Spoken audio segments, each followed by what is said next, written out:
di tengah-tengah kita, lebih utama dari segala sesuatu.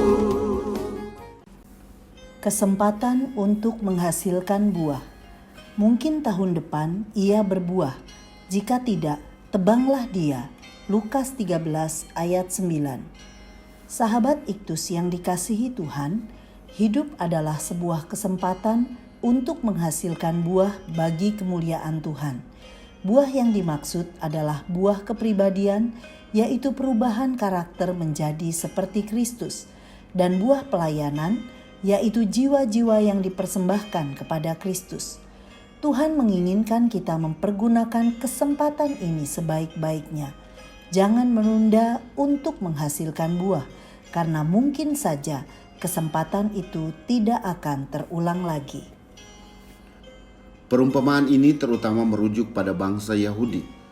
Allah memilih mereka sebagai milik kepunyaannya, menjadikan mereka umat yang dekat dengannya, untuk mengenal dan melayaninya melebihi bangsa-bangsa lain, dan mengharapkan mereka membalasnya dengan iman dan ketaatan mereka terhadapnya, yang mendatangkan pujian dan hormat baginya.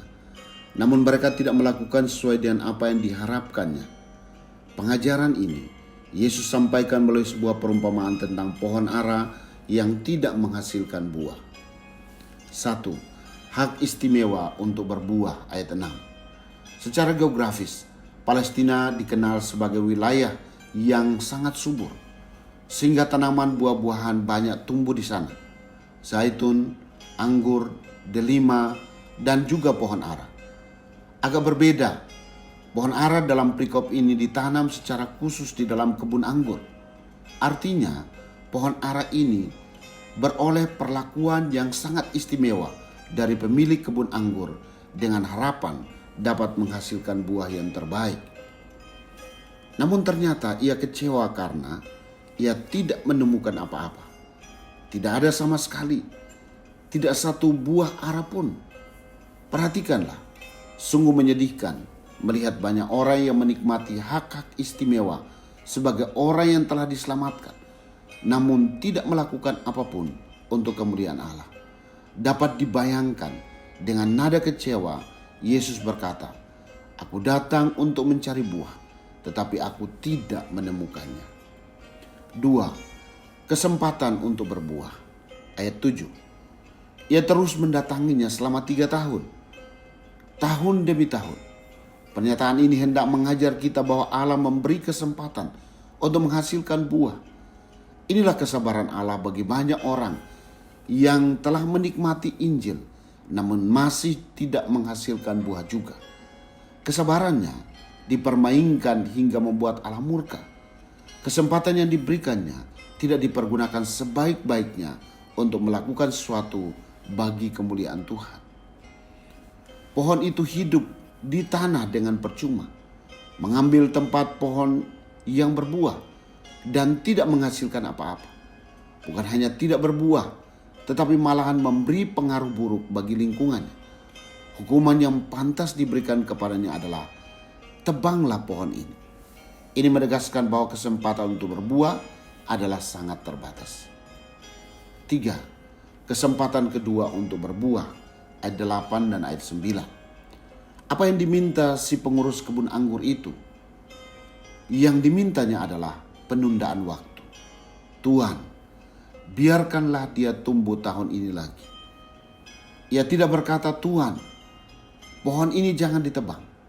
Melainkan, "Tuhan, jangan sekarang."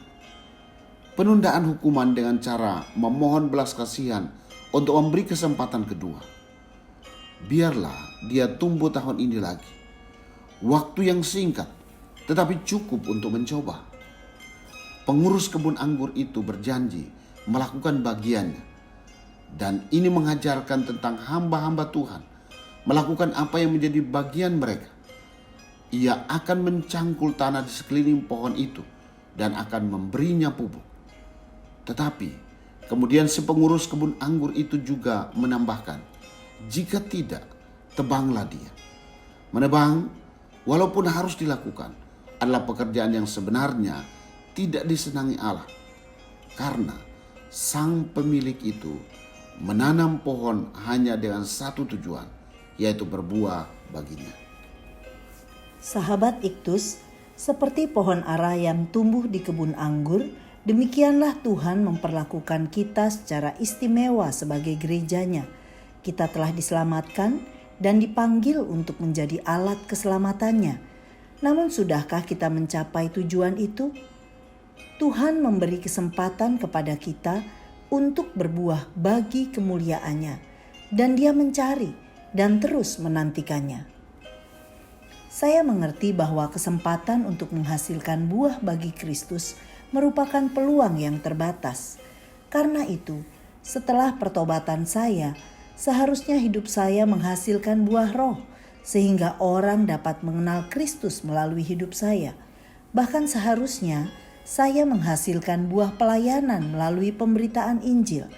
Saya harus berpacu dengan waktu, karena jika saya mati atau saat kedatangan Kristus nanti, saya sudah tidak memiliki kesempatan untuk berbuah bagi Kristus.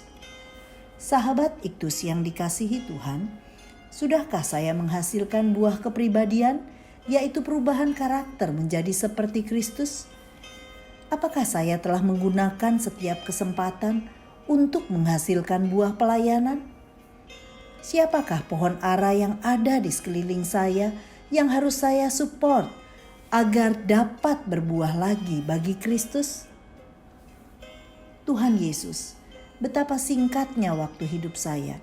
Karena itu biarlah saya menghasilkan buah secara maksimal bagi kemuliaan-Mu.